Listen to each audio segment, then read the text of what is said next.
Ahojte a vítajte. Vidíme a počujeme sa po dlhšej dobe. Minule som končil moju cestu v Bratislave a moja dnešná cesta vlakom začína v Bratislave na železničnej stanici. Predtým, než ale budeme pokračovať, rád by som vám predstavil od spoločnosti Vasco Electronics ich Vasco Translator V4. Je to prekladač, ktorý hravo nahradí rôzne mobilné prekladacie aplikácie, keďže tento prekladač obsahuje vlastnú SIM kartu, kde máte doživotne bezplatné pripojenie k internetu tohto prekladača bez nejakého dátového alebo roamingového obmedzenia na Slovensku, Česku a 200 ďalších krajinách sveta bez potreby Wi-Fi pripojenia. A zároveň má konštantne stále automatické aktualizácie softvéru. Vasco Translator V4 ľahko padne do ruky, má ľahké a intuitívne spustenie a nastavenie. Doslova vyberiete z krabice, zapnete a môžete začať používať. Je vyrobený z kvalitných materiálov, kde je možné si vybrať z 5 rôznych farebných prevedení a má jednoduché ovládanie na dotykovom 5-palcovom displeji. Vyberiete jazyk, do ktorého chcete prekladať a jednoducho kliknete na tlačidlo a rozprávate.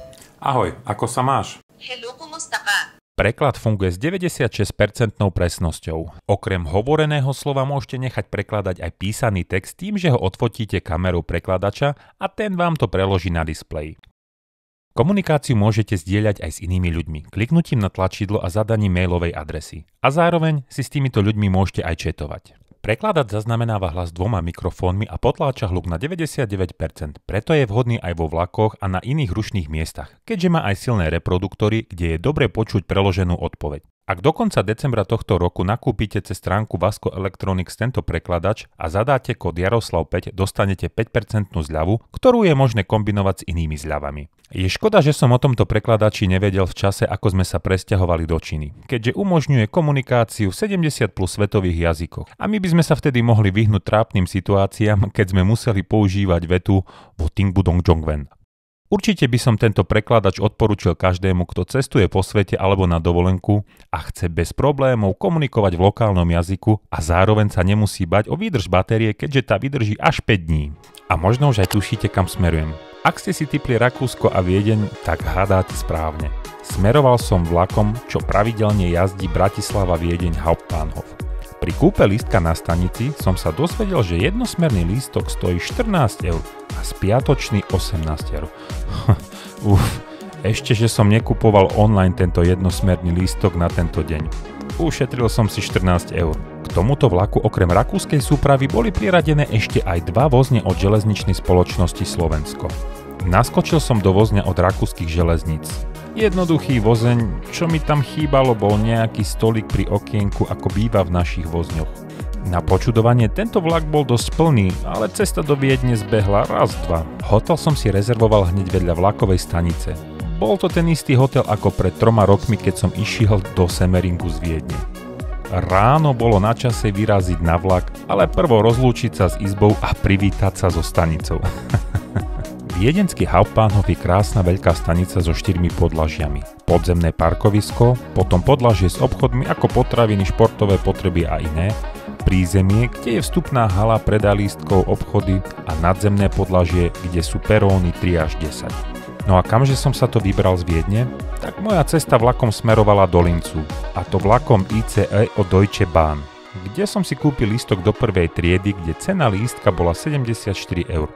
Bolo zaujímavé, že keď som lístok kupoval cez stránku rakúskych železníc, nebolo možné si vybrať konkrétne miesto, kde chcem sedieť, iba si vybrať, kde je vaše preferované miesto. Potom ma však napadlo, keby to kupujem cez stránku nemeckých železníc, asi by som mal možnosť výberu konkrétneho miesta. Nevadí, nechal som sa prekvapiť. Čo ma ešte zaujalo, bolo, že stránka vás mierne núti si skôr vytlačiť lístok na stanici, lebo ako si uložíte PDF, tak nie je možné že vraj vrátiť lístok. Zvláštne. Nevadí, tak som na stanici zašiel k automatom, zadal rezervačný kód a vytlačilo mi to 2 obrovské lístky. Si vravím, vďaka za tie naše malé kompaktné lístky na Slovensku. A keď som už bol pri tom automate, tak som si vytlačil aj spiatočné lístky späť do Viedne. A keď už som mal prvú triedu, bola by to škoda neotestovať aj lounge pre prvú triedu na viedenskej stanici. A tak som sa tam vybral. Na veľkostanice tento lounge nebol nejaký veľký, ale asi očividne dokáže pokryť návštevnosť. Bol odtiaľ pekný výhľad. Na výber ste mali rôzne nápoje, kávu, čaj a niečo drobné k zakusnutiu. Bolo príjemné tam chvíľku posedieť, no ja som sa nevedel dočkať na jazdu IC vlakom. A ako náhle vyskočilo na obrazovke, na ktorom nástupišti stojí, tak som tam hneď upaľoval. Pozrel som si ešte, ako je vlak radený a hajde. Ako som vyšiel na nástupište, začal som postupne od začiatku vlaku, a to od druhej triedy v tichej zóne rovno za rušňovodičom, aby som vedel, ako sa sedí v IC vlaku v druhej triede. Poviem vám, dostatok priestoru na nohy pre mňa ako dvojmetrového človeka, v celku pohodlné sedadlá. Palec hore a Jaro schvaľuje. Tak som sa vybral naprieč súpravou nájsť moje miesto v prvej triede. Interiér vozňov druhej triedy pôsobil na mňa v celku príjemne a kombinácia sedenia za sebou 2-2 a takisto aj štyrky oproti sebe je podľa mňa dobré riešenie. Páčili sa mi tie drevené steny a chcel som nakúknúť aj do toaliet, ale táto bola ešte zamknutá, alebo obsadená, neviem. Tak som pokračoval. Je super, že tam bolo vyhradené kupe pre imobilné osoby a takisto pre rodiny s deťmi.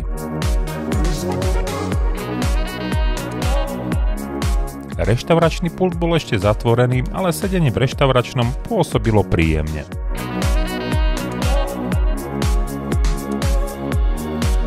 Ako som dorazil do vozňa prvej triedy, páčil sa mi ten koncept stenou oddelených štvoriek od zvyšku vozňa. Dodávalo to pocit súkromia vo vlaku. Ja som si vybral miesto v tichom oddieli prvej triedy. Tak som raz, dva zhodil veci a pustil sa do objavovania. Sedadlá kožené s hlavovou opierkou, ktorá sa nedala nastaviť, ale zasplnila svoj účel. Interiér mi prišiel v celku tmavý v tejto časti vlaku a zároveň aj tým, že tieto IC vlaky nemajú konštrukciu a okna ako bežné vozne, tak tam preniká menej svetla. Miesta na nohy v celku dosť, len keď som chcel natiahnuť obe nohy, ľavá noha sa zastavila na tomto stolíku, alebo ako to mám nazvať, a pravá noha pokračovala až k dverám. Bolo to trošku zvláštne. Zaujímavosťou bolo, že nabíjacia zásuvka bola len na jednom sedadlu a druhé sedadlo ju nemalo. Aspoň ja som ju nenašiel. A opravte ma, ak sa mýlim, ale bolo to naozaj zvláštne.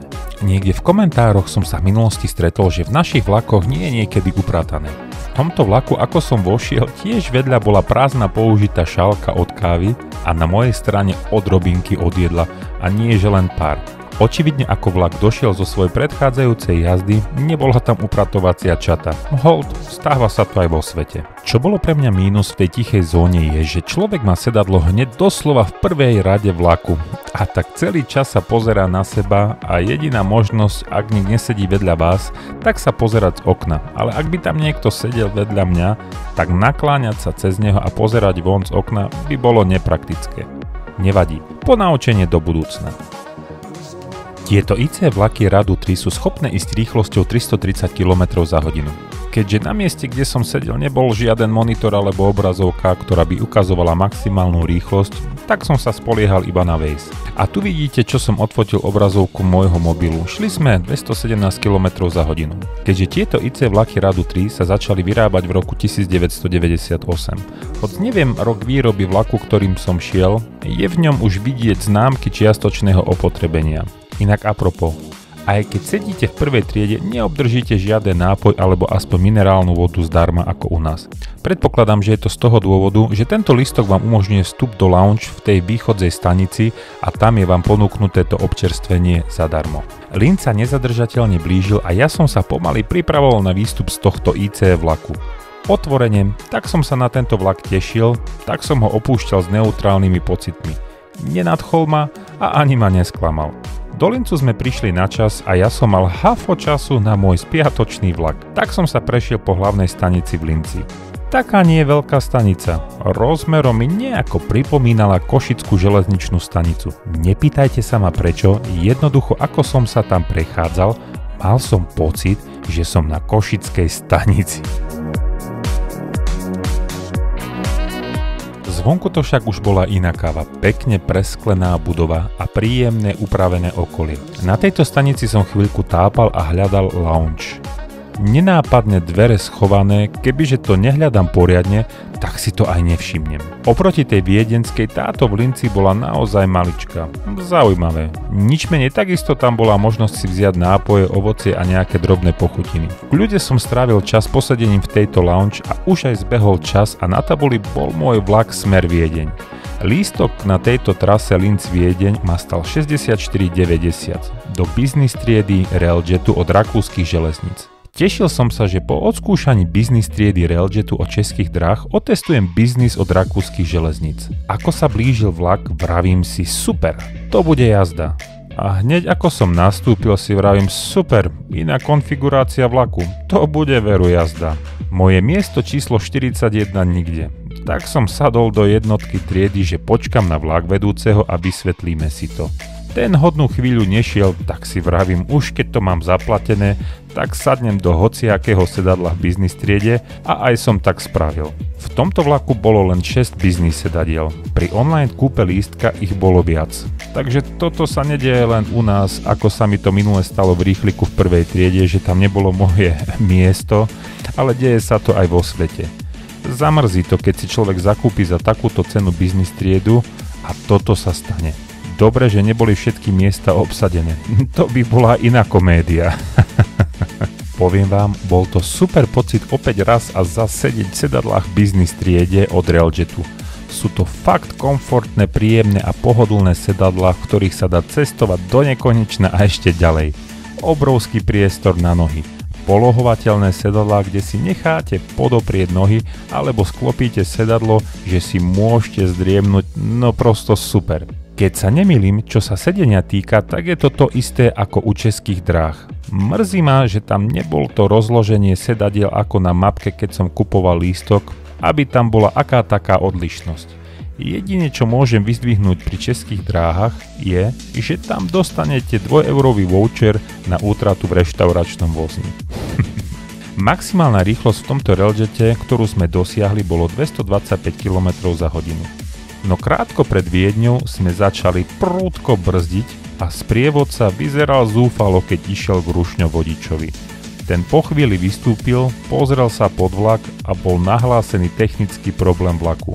Netuším, či to boli brzdy alebo niečo iné, ale stáli sme takto viac ako 30 minút v tuneli a do Viedne sme nakoniec dorazili so 40-minútovým meškaním. A priznám sa, nemôžem ani poriadne a nejako objektívne zhodnotiť tieto vlaky, lebo otvorene ja som nejako zaťažený na biznis triedu v Railjetoch, ale zároveň z druhej strany si môžem povedať, že mám odškrtnutú jazdu v IC vlaku z môjho zoznamu vlakov. Uzavrel by som to vetou, nielen u nás sú problémy s online rezerváciami a meškaniami vlakov, ale deje sa to aj vo svete. Doma problémy železničnej spoločnosti Slovensko vnímame častejšie, keďže aj častejšie týmito vlakmi cestujeme. Priatelia, ďakujem vám za zhliadnutie a vidíme sa na budúce.